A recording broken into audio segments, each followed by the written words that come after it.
up? What up? Welcome to Inside The Iggles Live. I'm one of your hosts for today's proceedings. I brought along some brothers from other mothers. You guys are going to love today's broadcast. And I don't know why I keep trying to experiment right before the show starts, but today I decided I was going to try to take a scoop of some ice cream. Got a brain feed. So for the first few moments of this broadcast, I'm playing injured. But that's why we brought friends. I think the last time I saw you guys, I missed you, by the way, but the last time I saw you guys was last Friday, and I was talking about how the Jets had never beaten the Eagles and, how this was a walkthrough, and don't fear the trap game because there's nothing to worry about. I see no logical explanation for why the Eagles would lose this game. And then the Eagles lost this game. Hopefully, I wasn't the only one that was surprised by this. I expect more from this team, but I was surprised they lost this game. And I'm always joking around with the guys, like you hear me tell them, stop getting irritated about the ebbs and flows. Everything's going to be all right. I felt like everything was going to be all right until that final drive and Jalen Hurts threw the interception. I'm like, wait a minute. We may actually lost this game. The undefeated streak against the New York Jets is over. I'm just as shocked as you guys are because I said to myself, had I missed the game live, had I been told before watching the game that the Eagles had lost this game, and I was assured of this what was happening, I still would have gone home, watched the recording, and expected the Eagles to win the game. That's how serious it was. I had no explanation for why this happened. I have no explanation for why Julio Jones is here. Maybe it was because Devontae was injured in the game. Maybe that's why he didn't look as good as we are expecting Devontae to look. We realized he didn't have a reception in that first game of the season last year against the Detroit Lions, but that was just because he didn't get the ball. Devontae is Devontae. We knew that, but this was the first time I actually saw Devontae look bad. Maybe that Friday the 13th thing waited a couple of days to catch the Eagles. Maybe the black cat walked across the street 2 days late. I don't understand this like you guys don't understand this, but Jake Elliott's missing field goals. Devontae Smith can't catch.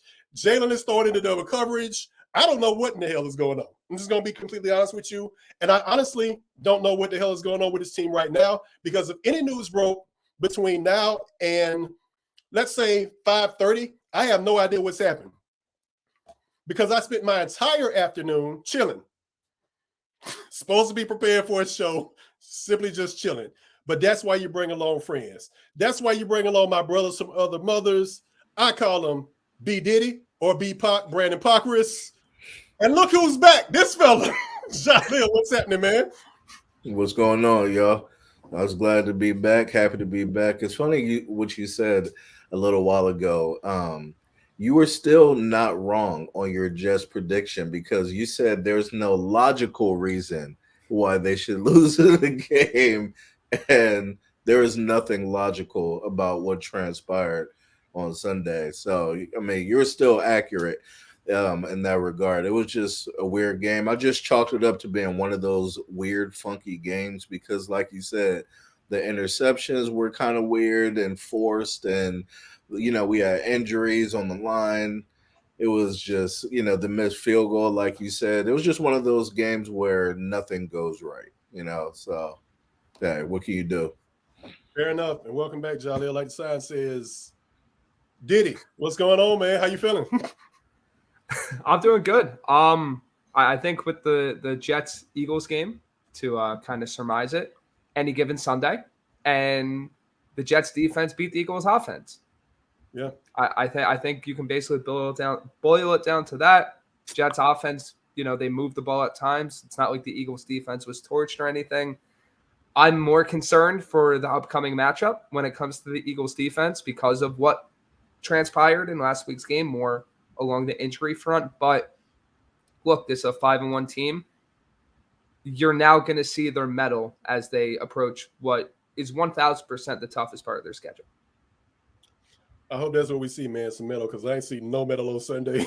And you guys did a good job of explaining that and everything. Monday, great job to you guys as always. But I still got questions, and we'll get into that after we hang out with our guests for a little bit. But I still don't know how the Eagles lost this game.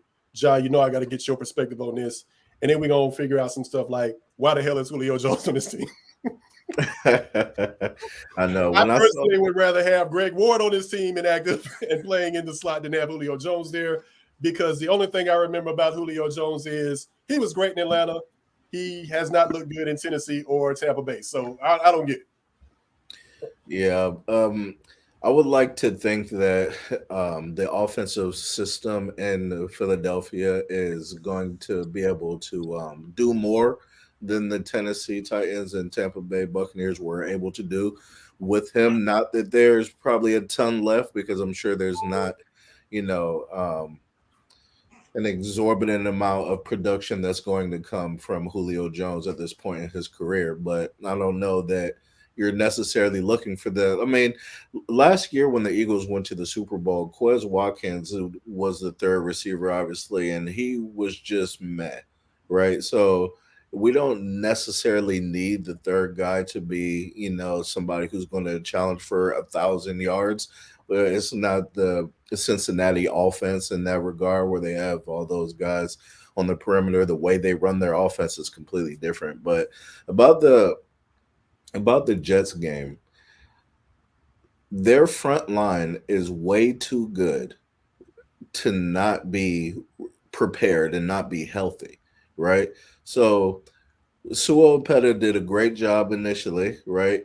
But now we run up against a line where they're deep across the whole line. It's not just Aaron Donald, right? It's like guys all over the place are a problem. And we've seen it in years past when the line started to have injuries.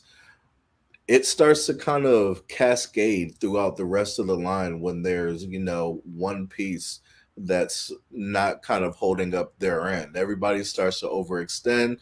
Fundamentals get kind of lost. We lost Lane as well during the game. It was just weird. They did a great job. I don't want to take anything away from them, and that's another part of this. They came into the year talking about, hey, we might be able to be like the Chicago Bears 85 defense, and everybody was like, whoa, hold on, I don't know about all of that, but we all recognize how good, hey Jake, we all recognize how good that defense is. It is a special defense, so they showed up. I didn't expect them to win. I didn't expect them to win if they had Aaron Rodgers. If we remember our conversation at the beginning of the year, I said I didn't predict the first loss to come until we played Miami in the upcoming game. So I didn't think we would lose to Aaron. I damn sure didn't think we were going to lose with them not having Aaron. But like Brandon said, any given Sunday, the ball bounces a certain way. Even at the end of that game, we had a chance to win. And it was uncharacteristic of Jalen to do what he did and, just kind of being careless with the ball in that regard. So you just kind of brushed it off. It was a bad game. They showed up. Things went terribly for us. Just move on. Last year, the Chiefs lost to the Colts on their way to a Super Bowl. Like, bad losses happen every year for good teams. It's not the end of the world, but they do have to fix some things going forward. We're talking to it, and welcome Jake the Snake to the broadcast. My other brother from another mother. How you doing, Jake?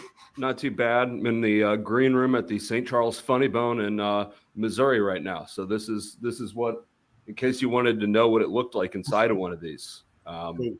It's cool. This. Did I miss Brandon say that any given Sunday? Did I miss him? You did miss that. Shut up. Excellent take on like the Jets game and stuff like that. But the one thing Ja misses, the one thing I miss, Ja, because I think the third receiver does matter, because head coach Nick Sirianni told us that the reason the Eagles are so good is because Quez is fast and he runs down the field and opens for the rest of the offense. With that being said, gonna welcome a legend here. He's not gonna call himself a legend because he's much too humble for that, but he's one of my guys. Phin Phanatic started with Arrowhead Addict. Arrowhead Addict gave birth to another site, and then it became what Phin Phanatic is today. The guy running that second site is a good friend of mine, a mentor of mine, one of the guys that I called up and I started asking, hey man, I don't know what the hell I'm doing. Can you help a brother out? He was always there, never made me feel like I was burdened, never made me feel like I was an issue, but 17 years of running, I believe it is. The man, the myth, the legend behind Phin Phanatic, Phin Phanatic's home for Miami Dolphins content, is joining the broadcast. Brian Miller, what's going on, big brother? Not much. Thanks for having me. You are very, very kind with those words. Hey, legend don't describe it enough, man. Like, it's not that often that you saw somebody just grow up with something and everything, man. And Yeah. I don't look for anybody else, not the Miami Herald, not anybody else. When I look for Miami Dolphins stuff to figure out what's going on, I always look for you guys. So appreciate you taking time to hang out with us. Oh, absolutely. It's my pleasure. It's nice to be on here. We don't get a chance to talk to Philadelphia Eagles fans. Yeah, we're like once every 4 years or something Yeah, like that. Yeah. Maybe we'll get a replay in February. So, as you can see, it's a bunch of guys here. We just wanted to pick your brain and everything because you know more about the Miami Dolphins. Anybody I know and more about us. So I'm going to start it off here, man. What's the national perception and the regional perception about Tua Tagovailoa? So we got this whole thing where, you know, you got one of the underlying stories that I don't think we're talking about enough is the fact this is the guy that took Jalen Hurts' job. And I don't think Jalen Hurts forgot about that, even though he's a good guy. He never admits to this publicly. So we know what we say about Tua Tagovailoa. I wondered if he could get the job done forever. And now that we're seeing he's getting the job done, I wonder, could he do it without weapons? If he'd be still great without weapons? What do you guys think about Tua Tagovailoa, and what's the perception about him nationally and regionally?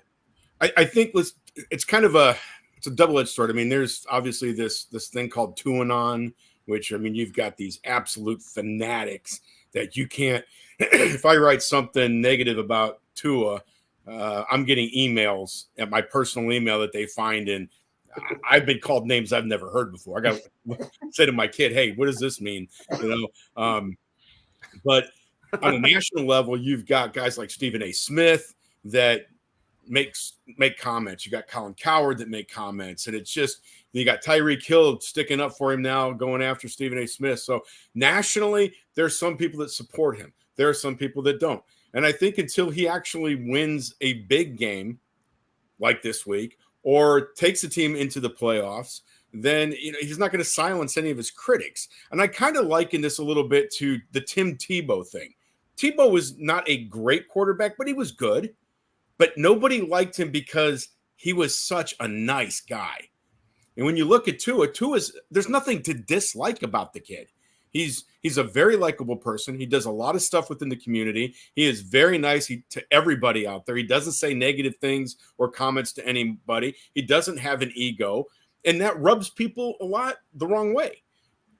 As far as him as a quarterback goes, like from what do I see, I don't think he's a system quarterback. But I don't think he's a quarterback that you can pick up out of Miami and simply implement anywhere else in the NFL, and he's going to find the same success. This system that Miami's running was built by Mike McDaniel to fit the skill set that Tua has. And I think that that's really kind of why we see him being successful is because Mike McDaniel generated this offense and said, hey, I got a quarterback that can do this, this, and this.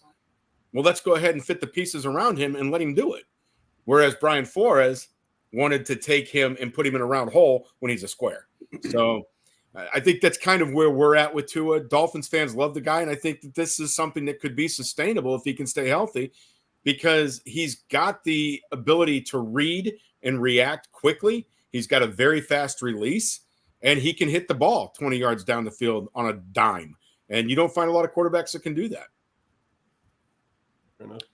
I kind of have – well, why can Miami run the ball now? That's not fair. That's not fair. Like, did McDaniel just get his guys finally, or what the hell happened? Because I was going into this year like, oh, Miami's got Tyreek and Waddle, but who can run the ball? What? Raheem Mostert, his legs explode every time he takes a step, but then all of a sudden he's the fastest man in the universe, and I'm like, no, it's not cool. You can't do that. Yeah, I don't know who he paid. When Mike McDaniel came to Miami, the big talk was Miami's going to become a dominant running team because that's what his MO was in San Francisco. It's kind of what he's done. He's done some receiver work before, but for the most part, he's a running coach. Last year, it didn't work out. He didn't have some of the personnel. He had Mostert, who got injured. He had Jeff Wilson, who got injured. Beyond that, it was Myles Gaskin. It was Salvin Ahmed. Does Devon Achane, does he make that big of a difference? No. I'm going to tell you why the Dolphins are running, and it's not a football player. It's because of one man, and that's Butch Berry. The Dolphins have gone through 7 offensive line coaches in 6 years. Butch Berry replaced last year's offensive line coach who was there for 1 year. And now all of a sudden, Austin Jackson looks like he could go to the Pro Bowl at right tackle.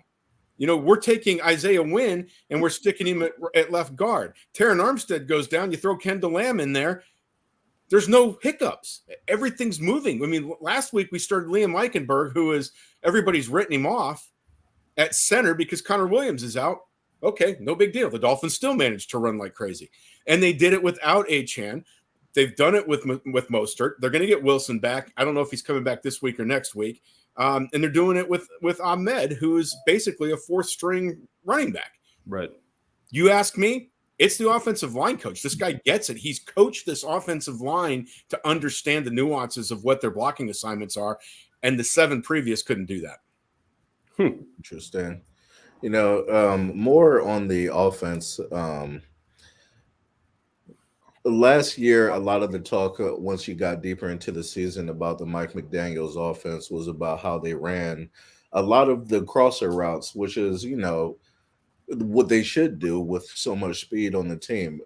But I just want to know what you think this year in terms of Mike McDaniel's ability to develop a counterpunch when the initial isn't working. How do you think his ability to adjust on the fly mid-game has been? I think a lot of what we saw last year, there was sparks of what we're seeing this year. This year, they're on fire. Last year was like embers glowing in the fireplace. McDaniel had never coached anywhere close to this level before. And there were pieces that were missing. There were pieces he was trying to fit in. Again, look at the offensive line play. You know, Tua didn't get a lot of time. Tua took a lot of hits last year. A lot of hits. We all know, we've all seen the video repeatedly of him being hit in Buffalo, in Green Bay. We saw the Cincinnati Bengals game. You know, he obviously missed the last 3 games of the season due to a concussion. Now he's got all of his pieces are in place. Everybody's kind of on the same page. Everybody's bought into what he's been selling. So now he can go out there and have fun. And that's the biggest thing about this offense is they're all having fun. Even when they're down, they're on the sidelines. They're picking each other up. They're having a good time. They're laughing. They're figuring out what the problem is. McDaniel's doing the same thing. So when you stop him, even back in Buffalo, when Miami lost to Buffalo, they still put up a good rushing attack because he's going to say, okay, if you're going to take Tyreek Hill out and you're going to take Jalen Waddle out, I'm going to use Durham Smythe. Do any of you guys know who Durham Smythe is? No. Nobody in the NFL. I was just about to ask you that.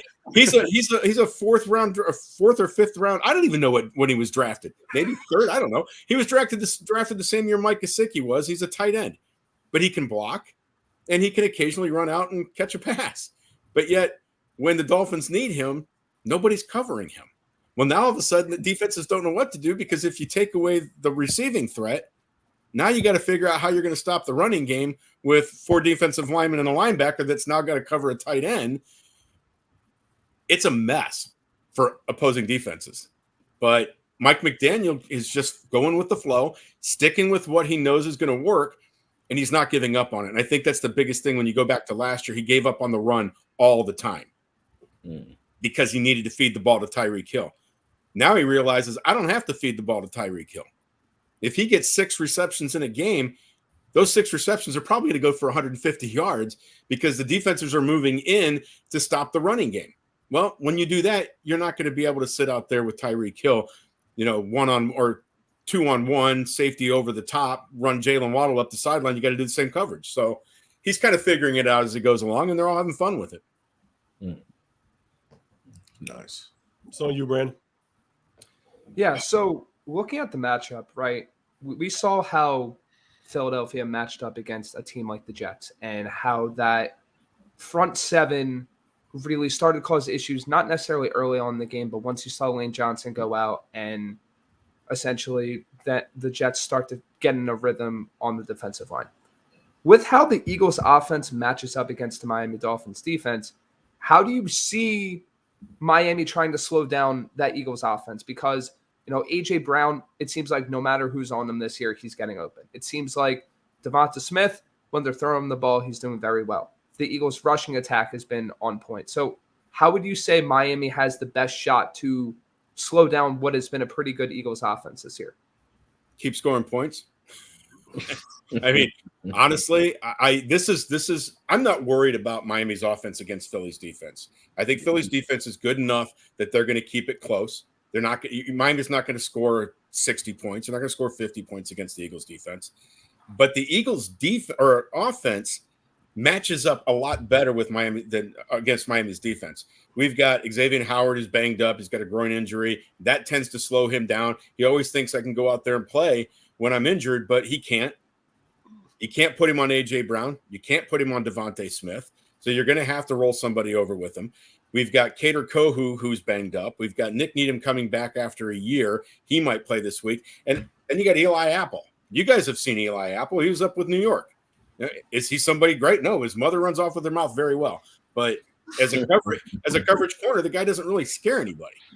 So my concern is, how do you stop the Philadelphia offense? And I don't know how the Dolphins are going to do that. And that's going to be up to Vic Fangio, because if you take away A.J. Brown, you take away Devontae Smith, you still got to stop their run. And if you can do all that, you got to get pressure on Jalen Hurts, who Miami has a hard time stopping quarterbacks that can run. And Jalen Hurts is one of the best. So I don't have an answer for you. I can't wait till Sunday night comes around so I can see what the game plan is to stop the Eagles defense or offense, because Miami's defense is not impressive to me. And then on the flip side from that, when looking at Miami's offense, looks like the most electric and is the most electric offense in the NFL. Is there anything that you see from these first few games for Miami where they might struggle with something on Philadelphia's defense? Because I'm in the same boat. I feel like Miami is going to be able to score points, and it's going to be on Philadelphia to try to keep up. But is there anything you see in terms of Miami's offense matching up against Philadelphia's defense where you're like, you know what, something with the Eagles might be able to slow down Miami's offense even by a little bit? I'd like to pinpoint one specific area. I'm not that well versed in Philly's defense. So I don't know how well your cornerbacks are playing right now. I know you're going to have to roll safety coverage up on Tyreek. There's no other way around it. You're going to have to cover Jalen Waddle with more than one person, because he's going to split the seams and across the middle, and he'll take it up. Stopping the Dolphins' running game is probably going to be the most important, and I think that's where the Eagles have the benefit. They've got a very good front line.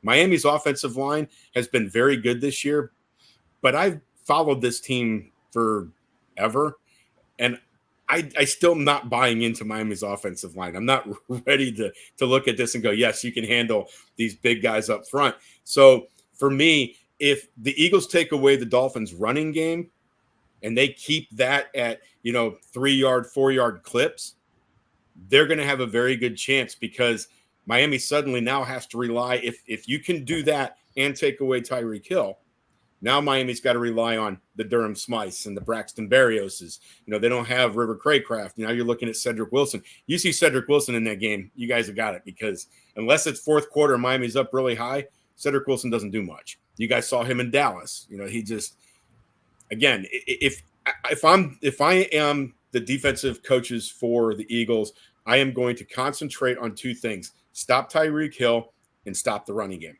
The rest of it, I'm not too concerned, because if I can stop those two, Miami's outlets are going to be a lot thinner.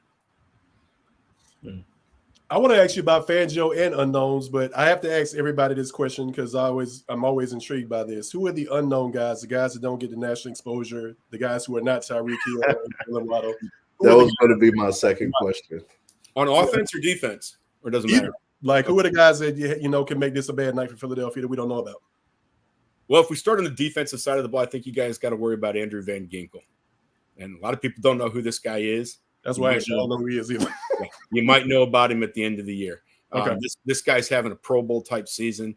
He's not going to make the Pro Bowl because he's a nobody. He's absolutely fantastic. He's got a high motor.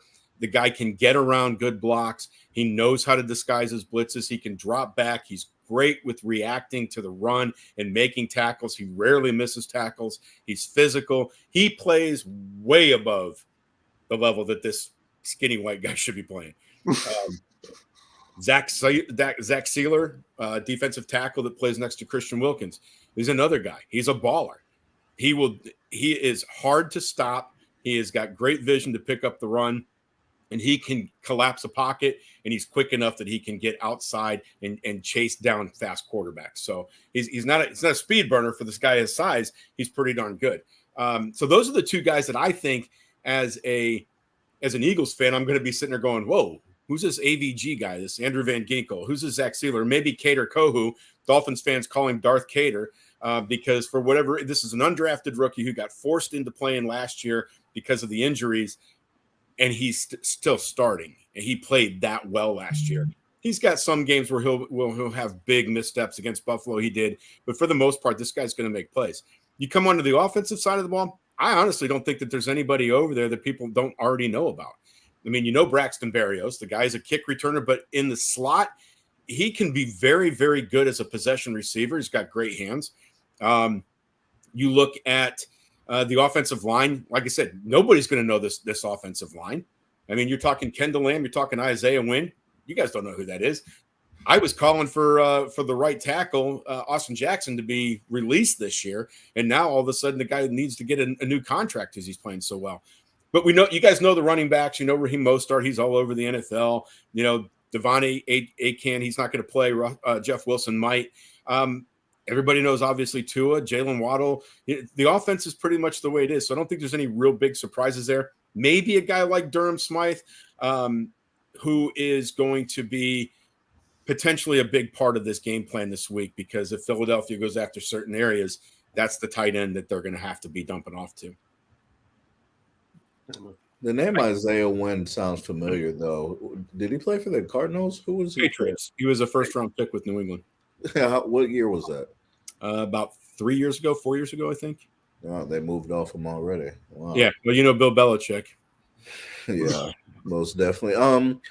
So the Eagles of this year are leading the league in plays per possession, right? So while we're talking about slowing down an offense that may be damn near impossible to slow down for most defenses in the league, one of the best strategies, of course, we all know, is trying to limit their possessions. How does the Miami defense perform on third downs? How have they been this year and getting teams off the field? They're inconsistent. They have Miami's defense can go. It's quite funny, and I'm hoping that we don't see this on Sunday night. The Dolphins defense could very easily give up 2 touchdowns on the first 2 drives of the game, and then not let you pass the 50 the rest of the game. They could very easily give you 21 points, 28 points by the first half, and then the second half come out, and you'd think that they went out and replaced every single one of the players with new guys, and then just completely shut you down in the second half. They are a Jekyll and Hyde unit. They are a roller coaster up and down, whatever you want to throw out there. That's the Dolphins defense. They'll bend, they'll break, but then they'll turn around and you'll have the ball on the 1 yard line thinking you got it made, and they're going the other way with it because they forced a turnover. So it's just, there's nothing specific about this unit that I would say, oh yeah, Bradley Chubb's going to be disruptive, or Christian Wilkins is going to be disruptive. It's a scheme, and it really depends on what Vic Fangio comes up with, and then how the players interact with it and how they execute it on Sunday. So again, it's kind of like, how do you shut down the Eagles offense? Well, Philadelphia's best way to beat Miami is long sustained drives. Take what Miami gives you, and if it's dink and dunk, take it and get first downs. If it takes you 4 downs, great. You score fast, Miami's going to turn around and do it in 3 or 4 plays too, and then the defenses are going to wear out, and then you guys might as well just sit on the sideline and let both offenses go at it. So you want to beat Miami, make their offense make a mistake, and eat the clock, because Miami doesn't need a lot of it offensively, but if you don't give them that much, they're going to have a hard time coming back, and I think that's what the Eagles need to do. I'm a big vibes guy, and this is kind of just a prompt for you to be able to go off. How sick was 70 points? How sick was that? I wanted 73. That's the right answer. I mean, you're sitting there. I've only been to one game live where Miami put up, I think, 36 points in the first half, and it was against Tennessee. maybe 8 or 9 years ago. And it was right after Joe Philbin got fired and Dan Campbell was his first home game as the interim coach. I was sitting there watching this. There's only a couple of people that I talked to during the game, and he and I are going, oh my gosh, when it hit 50, we're like, all right, this is fantastic. Oh my gosh, it's 57, it's 58.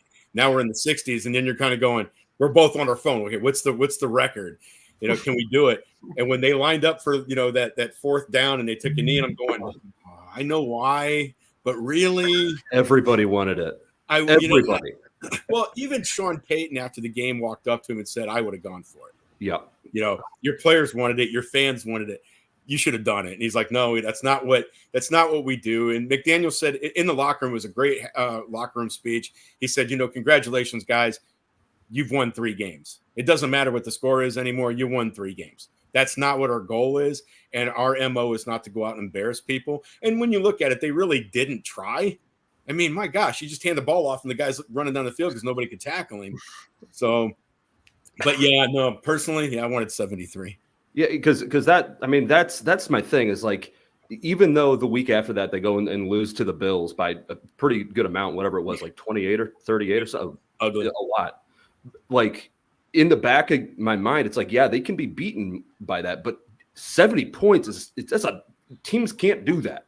Team like the Eagles, like you were saying, if they're going to win, they're going to have these long sustained drives. One thing that they can do is that they can put those drives out there. What was that against? Or hell, it was last week. There was a 19-play drive that took like 8.5 minutes. The first drive. It's like that's something that the Eagles can do.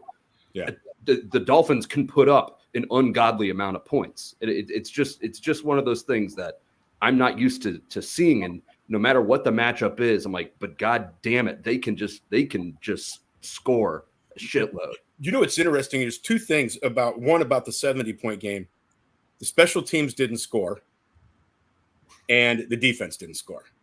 All of those points came on the offense. And that, when you really think about it, is crazy.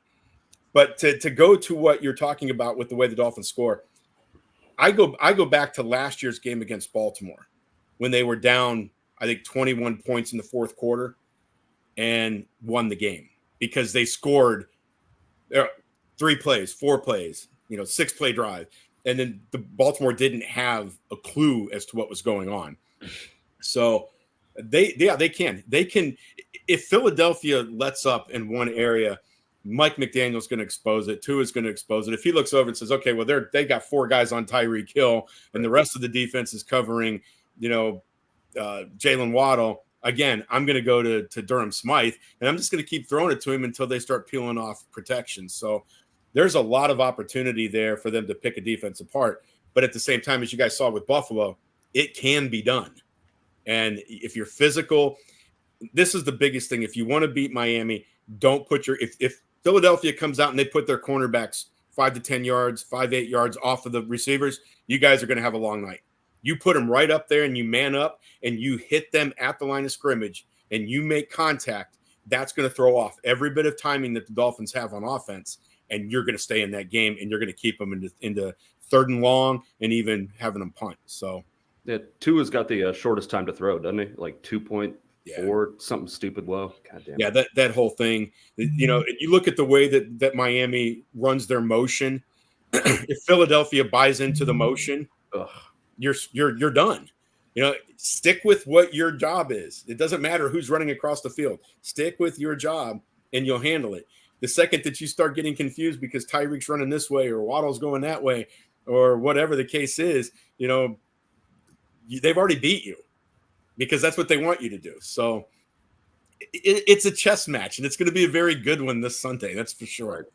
It's funny y'all bring up the Denver game. I was just when I was watching that game and that score just kept rising like that, it just made me wonder. And I'm glad that you said that it wasn't intentional, because I wasn't watching the game, because I was wondering if Mike McDaniels had something against Sean Payton, some sort of hidden beef. Is he secretly a close friend of Nathaniel Hackett? And and he grew up a Denver fan. He grew up he was the ball boy for the Denver Broncos under Mike Shanahan. So there was no reason for him to do that. He would literally hand the ball off to Devin Achane, and he would go 60 yards up the field. No, but untouched. The only time that I really kind of sat back and went, oh, what's going on, is Mike White was in the fourth quarter, and he hit Robbie Chosen for a 65-yard touchdown pass. And, I mean, the game was obviously way out of reach while you're throwing the ball. Well, the funny thing is the play right before that, one of the defenders for the Broncos hit Mike White late and then started jawing with him. So the next play, Mike White went in and just said, fine, there you go. So it was just that was kind of one of those, all right, you guys want to play this game, but what an incredible insult to have, Robbie Chosen just like Mike White to Robbie Chosen to put an exclamation on it. It's just such a kick in the dick. Yeah, absolutely. If you tune in late, you've been listening to Brian Miller, Phin Phanatic editor, as you see scrolling across the bottom. A man, a myth, a legend. Like, he won't call himself a legend. I will. When you're hanging out with the undefeated Dolphins, I got to call you a legend. I saw the pictures. I saw the gala. You can't do legendary stuff and not be called a legend. But you're not going to be aggravating you on Slack, as I always am, every single day, just to aggravate you about just about everything. But I'm always here for you. You know that. Definitely, man. And same as here. But we appreciate you taking time out of your night. I know I held you way past what we said we were, but doesn't matter. Say hi to the family. Appreciate you hanging out with us and everything. Appreciate everything you've done for me over the years and hanging out with the show. 100%. My pleasure, and thank you so much. And anytime you guys want to talk shop, I'm always available. All right, Brian. Appreciate you, man. Take good care, and worst of luck to your team on Sunday. Yeah, I was just gonna say the same thing. Night, guys. Talk to you later. Have a great night. All right, that's Brian Miller, Phin Phanatic editor and everything. Good friend, and meant to get his prediction. We can get that next time. Meant to get his prediction. How you guys feeling about the game on Sunday? Like, I was going to talk a little bit of Jets and stuff, man, but I think I'm kind of over it now. Like, I'm always talking to y'all about the 24-hour rule, so I guess I got to abide by it. I never got my chance to vent and everything, so I'm just like, dude, come on, man. It's the Jets. I have a good way, I think, to start this conversation off, and it kind of goes with what Brian was just saying on how the Eagles can win this game. What do you think is more likely to happen? Jalen throws for 400 yards, which would be his first time he's ever done that in his career, or DeAndre Swift runs for 175 yards? Which one do you think is more likely to happen? I don't see Jalen throwing for 400 the way he's playing. Well, I'd say probably Swift, because I don't consider Miami's run defense to be this, stout unit, and I feel like Eagles O-line, if they want to play ball control, I feel like that's a bigger possibility than Jalen having to get in the shootout with Tua. I agree with that. Well, for all the reasons already expressed. I mean, and we've already seen DeAndre Swift go off, so for him to do it again wouldn't be anything out of the ordinary against a defense that isn't spectacular against the run. So, and if the game plan is going to be keeping the ball away, in which it should be, then yeah, I think it's primed for that. Maybe we'll get some Rashad Penny this game. Nah, that won't happen. Are you sure? He's dead. And John, you got to remember, man, like, we lose the benefit of Quez Watkins running down the field to open up the field. Hey, cardio is important, guys, even in football. I don't get it, man. Like, you are not going to sit here and sell me Quez Watkins is opening up the field for A.J. Brown. You're not going to do that. But that's what Coach says, and Coach knows more about football than I do, so we're just going to go over what Coach says. Well, Julio Jones is there now. He's at least a big body who can, catch sometimes, I guess, right? Can he still run, right? We heard the little excerpt about somebody asking him how much he has left, and it seemed like he took offense to that. Excellent segue, John. Got it for you right here. Hold on. You spoke about playing whatever role they need. As a Hall of Fame type player, how do you go about kind of readjusting that mindset? Oh, no. My mindset is definitely to dominate. Don't get it twisted. I'm here to dominate, But I'm saying, like, they have the guys are already here. They solidified and they're in their positions, right? So, like, wherever they need me to go and be, I'm going to do that at my best of my ability. At this point in your career, how much do you feel like you have left? Have left? Well, just keep watching. I ain't gonna make no expectations. Just keep watching, and I can show you. We'll revisit this question. All right. We're gonna revisit, Ja. Have left. Well, to be fair to him, everybody around the league for the most part kills Ryan Tannehill, right? He's not that great. Okay, who was the Bucks quarterback last year? I don't know, some Well, fella, still Brady. nobody. Right in his worst year and however long. So it's not like he's had anybody spectacular throwing him the ball in the last few years. So maybe he feels like, you know what I'm saying? I love maybe he feels like And this you is the- and you this is the complain about the ultimate- Mahomes take? this is the ultimate optimistic prime type of, you know what I'm saying? Like, I'm pulling for Julio. He hasn't had anybody spectacular throwing him the ball the last few years. Maybe he'll be better here. That interview that he did right there, that flipped me on. Like, I know it's just like minor, but like that flipped me on him. Like when the signing first happened, I was like, why the hell? What the hell are we doing? He's not a safety. Has he played safety? No, he's not. He's never played safety. I went back and looked, confirmed Julio Jones not a safety. But then he did that. I was like, oh, I'm a Julio guy now. That's all it took. Yeah, no, I was like, oh, I'm all in on this. I'm telling you, dude, vibes. That's good vibes. I love that. So am I right? Like, Brandon, anybody want to jump in? Like, am I right?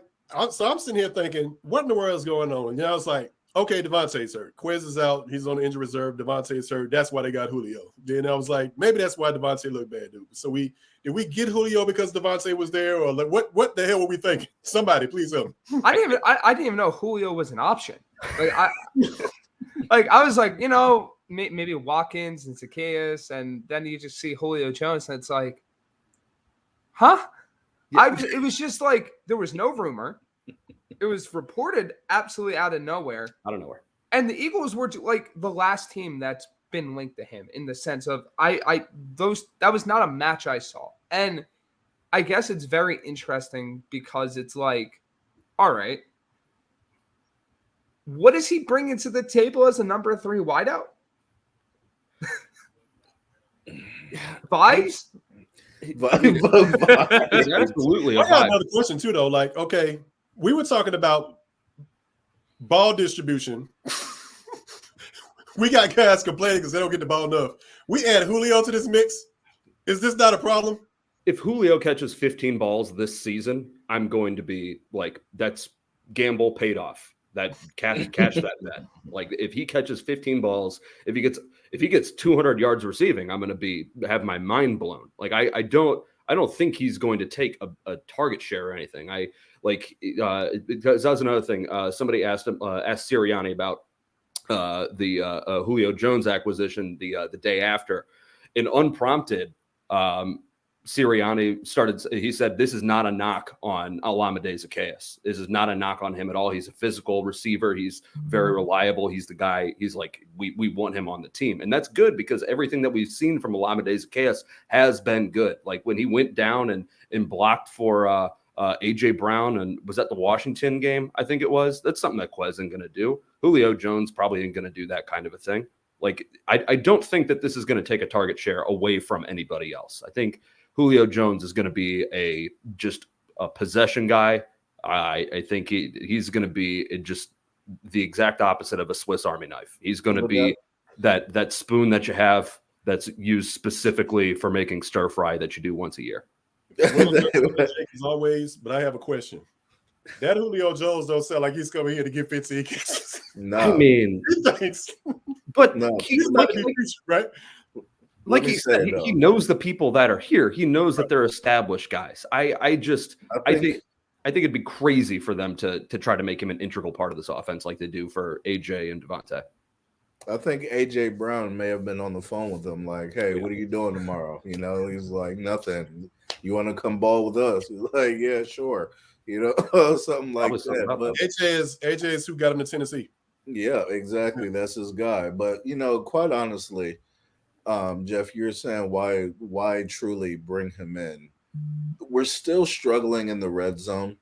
And he is a bigger receiver, like you said, a possession guy. So maybe he helps in that area just a little bit. That defenses, if he's on the field, are going to have to pay attention to a bigger body name Julio Jones, who's on the field.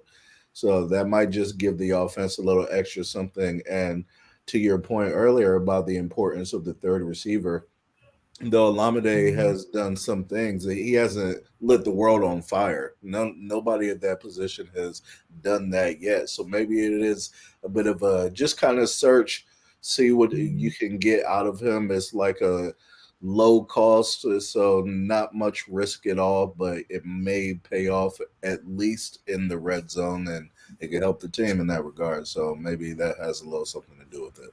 Yeah, last time the Eagles lost a game and picked up a guy who's older than 30, they ended up being pretty important for the team. Now, granted, that was Linval Joseph and Ndamukong Suh, and they definitely needed help in that spot. But I can see him being pretty useful here. And I hope you're right, Joe. I mean, I kind of thought about that too and everything. I kind of look at like the mismanagement of Julio, because it's like what you're saying is right, and I agree with it. It's like I just don't ever see us do that.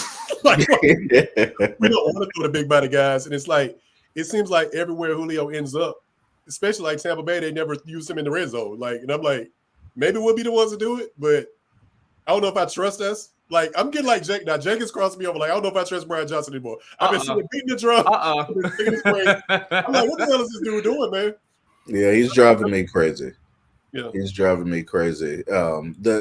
We're running the ball with Jalen less this year. I think the stat was like we've ran the ball at this point 15 times less this year than last year. My problem is the types of runs and when they're coming. I don't understand why it feels like we're doing less of the RPO triple option game this year. We're doing a lot less of it. And it was a problem for teams all year last year. And I never really feel like anybody truly figured it out. So I don't know why we're not doing that more. The one time we ran one of those triple option plays against the Jets, it did very well. So I'm like, where is the creativity in the offense in doing more of that? I think we need that immediately. And stop running the quarterback draw on 3rd and 8 in the red zone. Like, I don't understand why they keep doing that.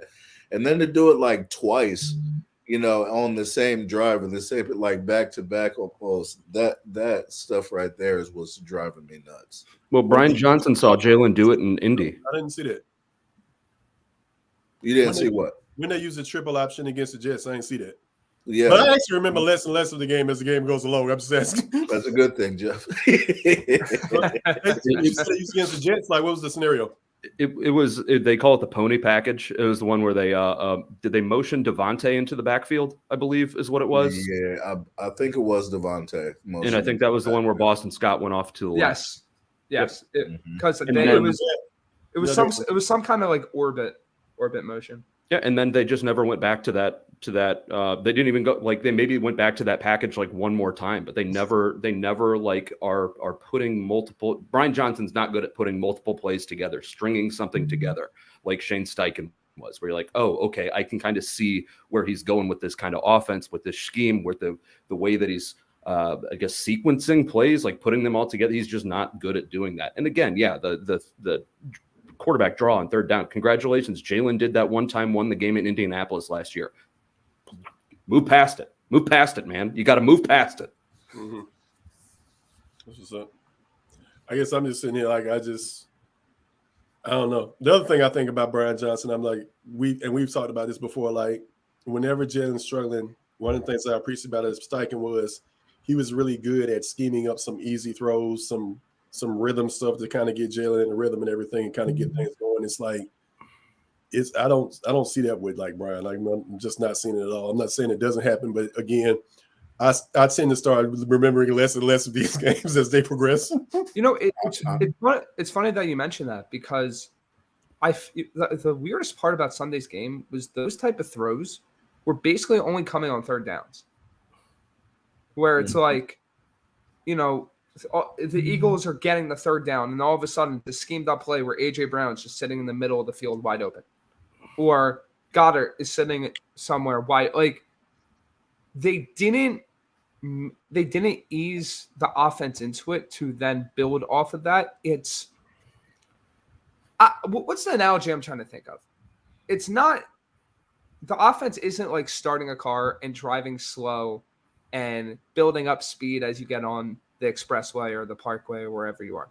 For whatever reason, the Eagles are getting in the car, and as they're turning the ignition on, they're trying to hit 70 miles per hour right off the bat. They're trying to run before they can walk.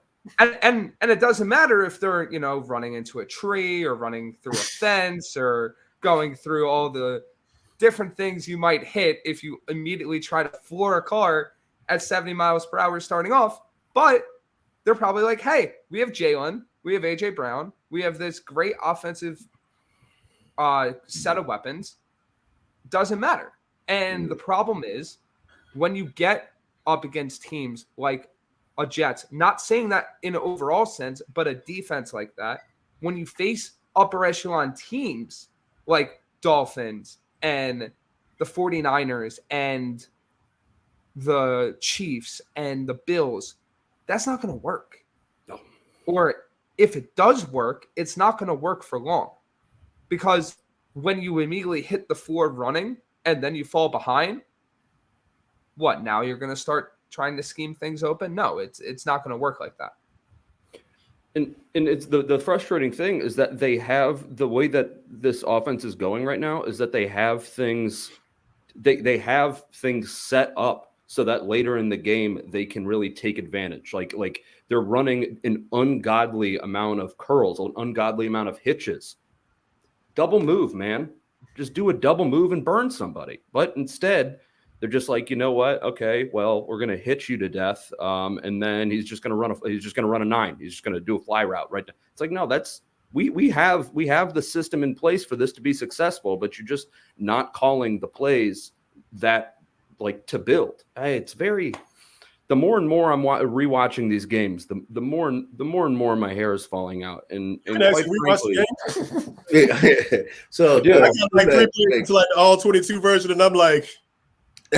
So rewatching the game, Jake, are you noticing that we're not doing some of the simple things sometimes as well? Like last year, like run a damn slant route, right, with AJ Brown and Devontae, right? Like just, I feel like we're not doing that as much either. Sometimes those are the simple things that can just get the ball rolling, get the possession rolling.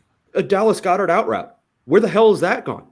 Where did the Dallas Goedert, like at the beginning of the season, like, oh, we just got to wait. It'll be a Dallas Goedert game. Maybe Brian Johnson just forgot about tight ends. Maybe where's the Dallas Goedert route tree going? That's what I'm saying, man. Instead, about Jack Stoll? 9 and you have him do a hook and just sit on the sticks, and Jalen throws an interception. It's like the lack of creativity is. And what about Jack Stoll, right? He's not the offensive course, but last year we got him involved quite a lot, you know what I'm saying, in different games. And it's like, it just speaks to, and I'm not like sitting here being like Jack Stoll needs 7 targets a game, you know, but I'm just saying like using your entire roster and all of your weapons and just making sure that the defense understands you have to guard everybody. You know, I feel like that's not there. Dave's got a point. It seems like they don't like the fact that they could be a dominant running team. I totally agree with that. We know this team wants to win by throwing the football. Yeah, they don't want to be a dominant. They're like me on Madden, man. Like I'm up like 25 points in Madden, and I'm still passing in the fourth quarter. Real quick, when Lane Johnson went down and then we ran the ball like directly behind the backups on the right side, I'm like, hey, on the left side, we have Landon Dickerson and Jordan Mailata. Can we run behind them a little bit more while the right side is banged up? Like stuff like that, too. It's like, come on, just use your head. Speaking of Lane, how good is he, man? Like I thought we might be talking about, can we at least get him back in a month? He's going to be back Sunday. Yeah, he's not real. He is not real. He's the person on the plane that lady was yelling about and on social media. I don't know if you ever saw that, Jeff. There's this crazy thing. It blew up. She was just like on the plane, like going off, effort like is not real. pointing in the back, like that mother is not real. He's not real. It was That- just, yeah. It's one. Point. Reed and Bradley are out. There's a lot of guys on this list. Jalen Carter, limited participant. Dallas limited. Devontae limited. Devontae let the secret out the bag because, you know, they like to keep things top secret. But Devontae said, I'm playing Sunday. So Yeah. I took his word for that. Sidney, Lane, Eli, Darius Slade, Marlon Tweed, Palutu, Milt Williams look like they should all be fine and everything. And I don't think that Jalen Carter, Dallas, and Devontae aren't going to play. Well, Devontae told us he's playing. Devontae said, I'm going to be out there. Can we give Reed Blankenship that padding that Jalen Hurts wears around his ribs? He looks like he's wearing a barrel. Yeah, I need him out there. Yeah, it's going to be Sidney Brown's first ever start, which Sidney Brown and Terrell. Good luck. Yeah, no kidding, man. Talk about being thrown in the fire. That's going to be. They're going to rip the top off. Somebody. Sidney's going to hit somebody. That's what I want to see. And you better hit somebody. He's fast. Terrell Edmonds isn't fast, so that's what Sidney Brown has going for him this game. He's fast. He's physical. He's big.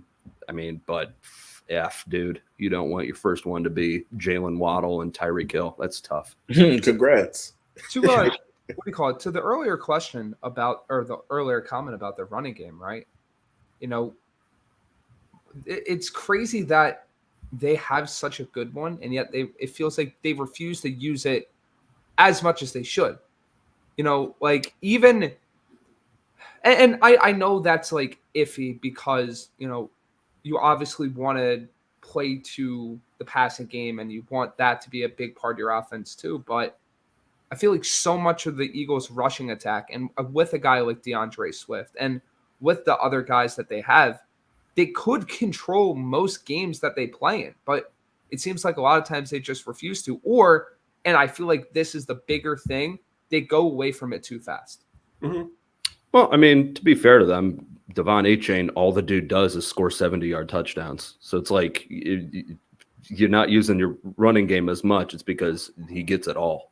All the guy does is hit bombs. Is he hurt, Achane? Yeah, he's on the IR right now. Yeah, awesome for my fantasy team because I was fortunate enough to pick him up, and then he gets hurt. I love Very that. smart. I can't play fantasy anymore, man. I got guys out there starting who ain't playing this week. I I got the defense of the team that's on the bye.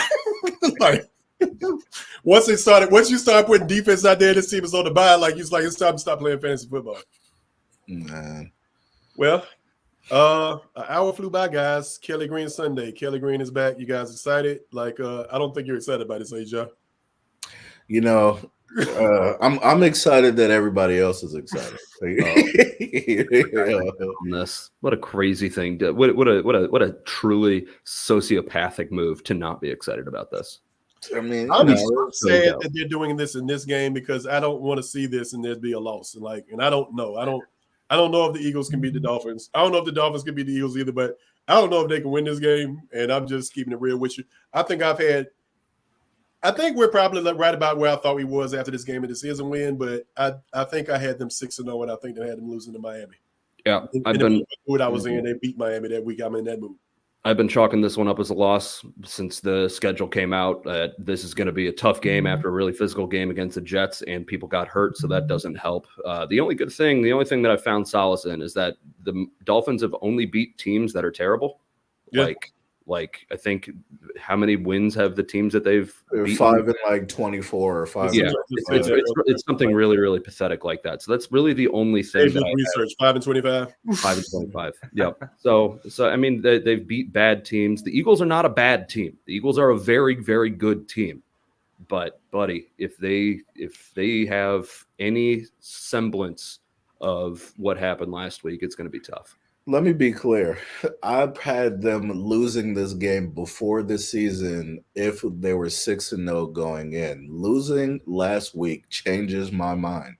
I have the Eagles winning this game. They'll be extra motivated. It's going to be hard. Definitely the toughest test of the season. That part doesn't change. But I'm more confident now in them winning the game than I would have been had we won last week. So that's where I'm at. What's the score, Joe? This is one of those situations where you think that it's going to be extremely high scoring, and then you sit down and watch a barn burner, and it ends up being like 20-22. So I think I'm going to go somewhere around that range. I think it's going to be more like 20. I'll go up a little bit though. Let's say 27-24.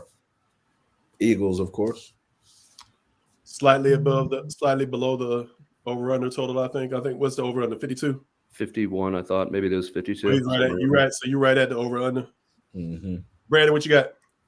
So I'm I wouldn't say I'm torn because I'm not really torn. But for me, this game, I think the Eagles offense is going to be able to move the ball. And that's not something I'm concerned with. Even with Devonta Smith banged up a little bit, A.J. Brown's just that good. And I think Jalen Hurts is going to be able to rebound against not weak necessarily Miami defense, but not as strong as what they faced last week. It all comes down to what can the Philadelphia Eagles secondary do to slow down the Miami Dolphins, and I don't know how much they're going to be able to do. Look, your cornerbacks, as good as Bradbury and Slay are, and you're going to have both of them, they don't really have the top-end speed to run with a Tyreek Hill, a Jalen Waddle. Quite frankly, most cornerbacks in the NFL don't. And it's more about getting hands on them and making sure you can knock them off routes, but McDaniel does a great job of scheming up different plays where they're on the move and you can't really get hands on them. And the big flashing red sign, essentially, in all this is the Eagles safeties because they're basically all hurt. They have a rookie in Sidney Brown starting there. Slot corner is going to be an issue. And I think while the Eagles score points, I think it's going to be like a 35-27 Miami win where Miami's able to move the ball relatively easily up and down the field. Two predictions for me. If the Eagles win, it's going to be probably a 20-17. It's going to be something that's low scoring because they're going to have to get those possessions. If the Eagles lose, I was thinking that exact same thing. I was thinking probably a 32-27, something like that. A weird number. Maybe 30. That's not a prediction, Jake. What's your prediction? Well, okay, then my prediction is the 32-27 because I'm going to win this one, man. I'm telling you, they chose two really bad games for the Kelly Greens against Dolphins and against Bills, and I'm going to be angry, Jake, on Sunday. Bills are going to get worked. Hopefully, but again, Eagles could win. That's going to suck if they go 0-2 in the Kelly Greens.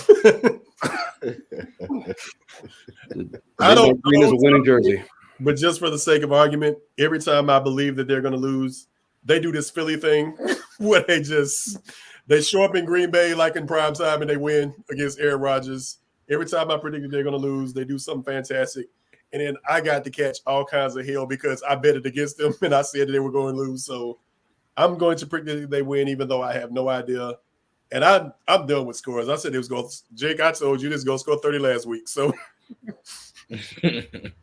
hell. They almost got there, but not Shut quite. up, Brandon. Let's go. Man. What the hell? They'll score 30 this week. No, they're not. They're gonna. Okay, I'm gonna stay probably right around with one of you guys. So I'm gonna say 27-24 Eagles. Two field goals by Jake Hill is the difference. Yeah, 2 field goals by. Oh, you think that the Eagles win, or you think they're losing? I'm gonna go with a win. Okay, I think that that red zone issue is gonna show its ugly face late in the game. Yeah.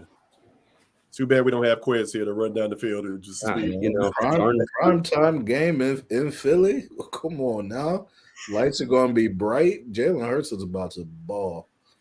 I hope so. I also said, or one of my bold predictions before the season was that this is going to be his first game that he throws for 400 yards. But so you think he's going to throw for 400 yards and the team's going to lose?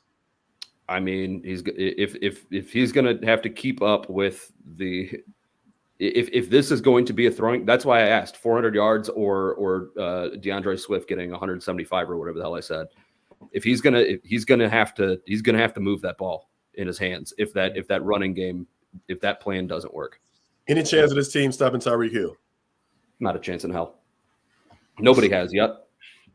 Why would the Eagles be? He's the most electric wide receiver player in the NFL. But don't You worry. might be able to stop him from reaching something on a high shelf, but other than that, maybe be able to stop him from breaking a 3-year-old's arm, or I don't know, beating his wife, whatever.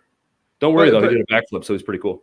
What do you call it? To that point, though, it's like even in the Buffalo game that they lost, Tyreek Hill still had a fantastic game. Literally, no one's been able to slow him down this year. Yeah. Well, I feel like we can't end on that note. I said something positive. Like I should have said, that should have been my last question. What's the headline after this week? Headline: the front seven dominates. I had a great headline for last week. Hallelujah. I had silence of the Rams the week before that, but I have no headline. I guess it's a party in Kelly Green. I guess you got to throw Kelly Green in there some kind of way. Like we brought him back, we eked out a victory in like prime time, and it was great. It was just great to see those jerseys. John, you will feel the sting of these jerseys when you see them live. This just takes me back to Reggie White, Seth Joyner, when Seth Joyner was actually playing before he became everybody's mean uncle. This takes me back to Clyde Simmons and Reggie White and Randall Cunningham. Like, I can't wait. Man, we got this, though, y'all. Come on. Positive spirits. Positive. Explosion is not positive, I think, in most cases. No, that was I don't think it is. Well, you know what? Hopefully we are delightfully surprised on Monday. If as far as what I think storylines will be moving forward after this, maybe the Julio Jones still has it. Let's go with that. Let's go with Julio Jones has still got it. Let's do that. Or somehow Jack Driscoll makes it on the field and ruins it for everybody again. I don't know. But hopefully it's Julio Jones.